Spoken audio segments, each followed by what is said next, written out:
Hi dear friend, welcome to Intech classes, class 9th history chapter 5 आधुनिक विश्व में चरवाहे। तो सबसे पहले हम जानेंगे कि आखिरकार घुमंतू चरवाहे और उनकी आवाजाही। ठीक है, तो घुमंतू जो चरवाहे होते हैं वो असल में घूम घूम कर अपना जीवन यापन करते हैं। ठीक है, और ये ऐसे लोग होते हैं जो एक जगह स्थायी रूप से नहीं रहते और रोजगार, पानी और चराई भूमि की तलाश में लगातार वो एक स्थान से दूसरे स्थान जाते रहते हैं। इसे हम घुमंतू चरवाहे कहते हैं। इनके पास भेड़, बकरी, ऊंट या फिर अन्य पशु के झुंड होते हैं। ठीक है, तो ऐसे समझो आप कि घुमंतू चरवाहे इसे ही बोलते हैं। ठीक है, उसके बाद आगे हम बढ़ते हैं कि पहाड़ों में क्या, तो एक बार देख लेते हैं भाई। यहां पर करते हैं हम जम्मू कश्मीर में। तो यहाँ पर गुज्जर, बकरवाल और हिमाचल प्रदेश में गद्दी समुदाय, ये समुदाय रहती थी और इनका काम क्या था भाई, भेड़ बकरियों के साथ मौसमी चारागाहों की तलाश करते थे, जहां पर अच्छी अच्छी घासें उगती थी। अच्छे मैदानी भाग में ये लोग अपने भेड़ बकरियों को लेके जाते थे, जहां पर एक ताकि वो जितने भी घास के मैदान है वहां पर हरी हरी जो घास होती है वो चर सके। ठीक है, सर्दियों में वे शिवालिक के निचली पहाड़ी में रहते हैं। अब भाई सर्दी ज्यादा हो जाती थी, जिस वजह से जितने भी समुदाय थे वो शिवालिक जो पहाड़ी होते हैं उसके बिल्कुल निचले स्थान पर रहते थे। ठीक है, और जैसे ही गर्मी आती थी ना, तो ये लोग क्या करते थे, ऊंचे पहाड़ों पर चारगाहों पर चले जाते थे। ऊंचे वाले भाग को बुग्याल बोला जाता है, ये बात आपको पता होना चाहिए। ऊंचे पहाड़ी चरगाह होते थे उनको बुग्याल कहा जाता था। ठीक है, वे मौसम के अनुसार अपने मार्ग और ठिकाने बदलते रहते थे। बिल्कुल, जहां मौसम अच्छा होगा, जहां पे मौसम रहने लायक होगा, तो वो वहीं जाते थे। और जहां पर मौसम में हल्का सी भी फेरबदल हुई तो वो वहां पर उसी के अनुसार ढाल लेते थे। गढ़वाल और कुमाऊं के गुज्जर चरवाहे भी इसी तरह के जीवन शैली अपनाते हैं। सर्दियों में भावर के जंगलों और गर्मियों में बुग्याल में चले जाते थे। अब भैया यहाँ पर बात करें तो सर्दियों में कहां पर भैया, भावर के जंगल में, और गर्मियों में क्या, बुग्याल चले जाते थे। तो बुग्याल मतलब वही ऊंची, जो ऊंचे पर्वत की बात करें, ऊंची, ठीक है, ऊंचे पहाड़ों में जो स्थित मैदान था ना, उसी को हम क्या बोलते थे, हम लोग बुग्याल बोलते थे। ठीक है, और सर्दी आते ही वो शिवालिक के निचले पहाड़ के निचले स्तर पर रहने लग गए वो लोग, और जैसे ही गर्मी आती तो वो बुग्याल मतलब कि उत्तरी भाग में चले जाते थे, ऊंचे पहाड़ के ऊंचे स्थान पर। अब बुग्याल क्या है, तो ऊंचे पहाड़ों में स्थित विशाल चारगाह होते हैं जो गर्मियों में हरे भरे हो जाते थे और ये लोग वहीं पर चले जाते थे। भाबर क्या होता था, गढ़वाल और कुमाऊं में पहाड़ी के निचले हिस्से में स्थित सूखे जंगल को क्षेत्र को क्या बोला जाता था, भाबर।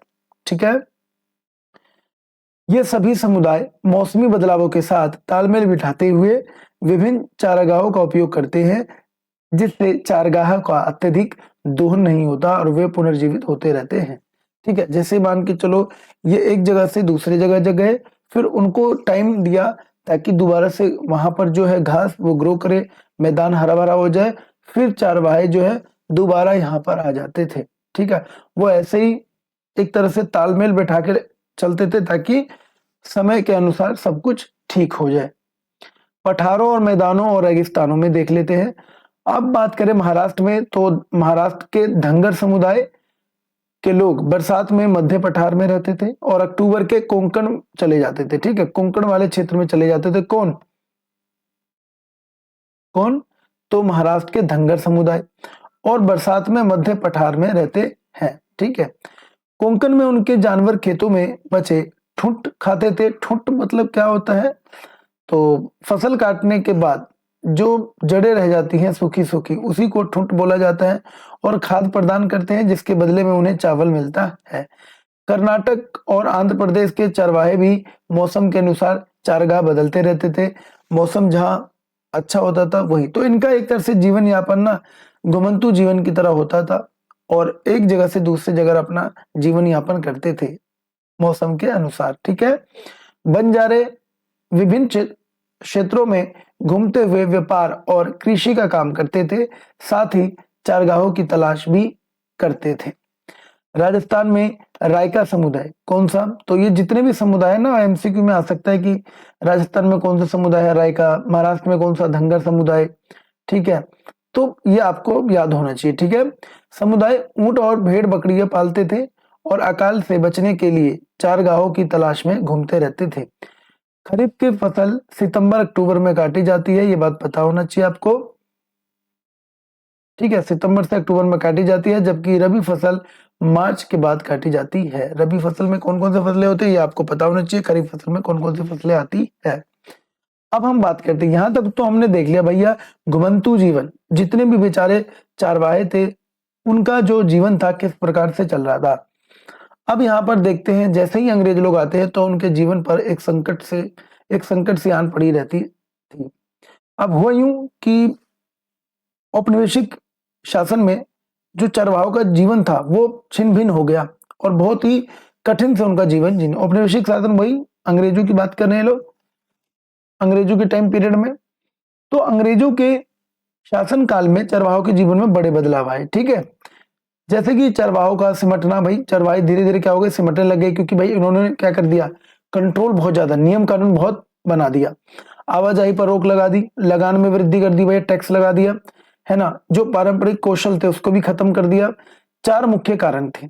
एक तो चारगाहों को कृषि योग्य भूमि में बदलना। अब जितने भी चारगाहों थे जिन पर भैया वो भेड़ बकरी से अपने भेड़ बकरी से जो चरने की भूमि थी वो वाले भूमि को किस में बदल दिया, कृषि भैया, अब यहाँ पर खेती करो आप, भूमि बदलना। अंग्रेजों ने लगान बढ़ाने और कच्चे माल के उत्पादन के लिए चारगाहों को खेती में बदल दिया, जिससे चारवाहों के लिए समस्या पैदा हुई। ठीक है, तो ये सारी प्रॉब्लम हुई अंग्रेजों के आने से। वन अधिनियम, अब भैया वन में कानून लगा दिए, जैसे सरकार ने कीमती लकड़ी वाले जंगल को आरक्षित घोषित कर दिया और जहां पर महंगी महंगी लकड़ियां मिलती थी जिस फॉरेस्ट में, उस फॉरेस्ट पे क्या कर दिया उन्होंने, उसको आरक्षित कर दिया, उसको क्या कर दिया, रिजर्व कर दिया, भैया यहाँ तो कोई नहीं आ सकता। ठीक है, जिससे चरवाहों की आवाजाही बिल्कुल क्या हो गई, सीमित हो गई। ठीक है, लिमिट, एक तरह से लिमिटेशन हो गई उनके पास, भैया बहुत सारी चीजें लिमिट हो गई है। ठीक है, कहीं और उन्हें परमिट लेने पड़े तो भैया कहीं कहीं परमिट भी लेने पड़ते थे, परमिशन भी लेना पड़ता था।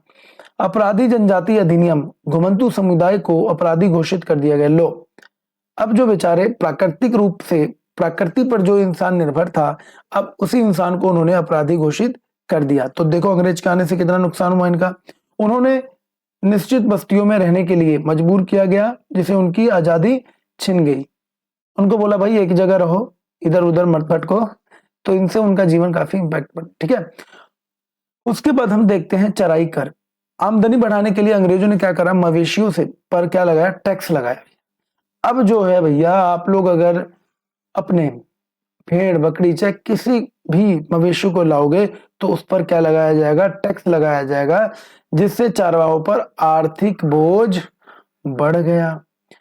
और इनके परिवर्तन के प्रभाव क्या हुए, चारागाहों की कमी, अत्यधिक चराई के कारण चारे की कमी हो गई, जिससे जानवरों को सेहत और संख्या भी घट गई। इनके कारण अकाल के समय आवाजाही पर रोक के कारण चारवाही अपने जानवर को हरे भरे इलाकों में नहीं ले जा सके। अब भैया जब अंग्रेजों ने आवाजाही पर आने जाने पर रोक लगा दिया तो अब कहाँ जाओगे, जिससे जानवरों की क्या हो गई, भूख से मौत हो गई। चारवाहों का प्रतिरोध, चारवाहों ने क्या किया, अब चारवाहे तो भाई गुस्से आ गए, जानवरों की संख्या कम करके नए चारगाह ढूंढने लगे। अब कुछ लोग जो थे वो भैया ये सब छोड़ के शहर में अपने मजदूरी करने भी चले गए। कुछ लोग भैया कृषि पे लग गया, तो कुछ वे भैया व्यापार अपना लिया। तो यहाँ पर हम देखेंगे तो शहरों में मजदूरी के करने करके इन बदलावों का सामना भी किया गया। ठीक है, तो ये सारी चीजें यहाँ पर प्रभाव पड़ने को देखते हैं। अब हम बात करते हैं अफ्रीका में। अफ्रीका में जो था चारवाहा का जीवन कैसा था, यहाँ तो भैया भारत से भी बदतर इनकी जिंदगी थी। अफ्रीका में दुनिया की आधी से ज्यादा चारवाहा आबादी रहती थी, आधी से ज्यादा तो जिनमें मसाई, याद रख लेना नाम, बेडुइन्स, सोमाली आदि समुदाय शामिल है।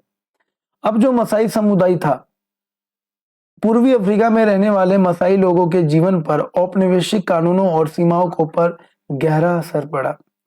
यहाँ पर भी भैया औपनिवेशिक कानून थोपे गए और यहाँ पर ही ऐसे नियम बनाए गए, ऐसे नियम व कानून बनाए गए जिससे इन पर बहुत ज्यादा इसका प्रभाव पड़ा। चारगाहों का सिमटना, यूरोपीय उपनिवेशवाद के कारण मसाई लोगों को सूखे इलाके में धकेल दिया गया भैया, और उनके चारगाहों को खेतों और शिकारगाहों में बदल दिया।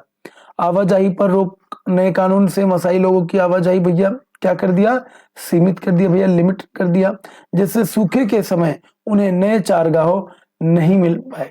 ठीक है, जितने भी भैया नियम कंट्रोल इतने लगा दिए, अब तो उनको नए चारगाह मिल नहीं पाए क्योंकि आना जाना इनका बिल्कुल ही बंद कर दिया, और उनके जितने भी जानवर थे वो वैसे भूख से मर जाते थे। सामाजिक बदलाव क्या हुआ, अंग्रेजों ने मसाई मुखियाओं को नियुक्त किया, जिससे पारंपरिक भक्ति कमजोर हुई और अमीर गरीब के बीच अंतर धीरे धीरे बढ़ता चला गया। अब हम देखते हैं निष्कर्ष। आधुनिक दुनिया में नए कानून, सीमाओं और चारगाहों के हर्ष ने चारगाहों के जीवन को मुश्किल बना दिया। ठीक है, कानून आया और बस इनका जीवन जो है पूरी तरह से बदल दिया। फिर भी चारवाहे बदलते समय के साथ खुद को धीरे धीरे क्या करने लग गए, ढालने लग गए भैया। कुछ नए रास्ते अपना लिए, नए रास्ते खोज लिए, अपने अधिकारों के लिए कुछ लड़ रहे थे। पर्यावरणविद और अर्थशास्त्री अब मानते थे कि घुमंती जीवन शैली कई क्षेत्रों के लिए क्या था, उपयुक्त का। ये मानते भैया बहुत जरूरी था इनका। ठीक है, तो ये सारी चीजें हैं, हमारा ये रिवीजन क्लास था, सारा चैप्टर हमने अपलोड कर दिया है तो आप देख सकते हैं। ठीक है, धन्यवाद।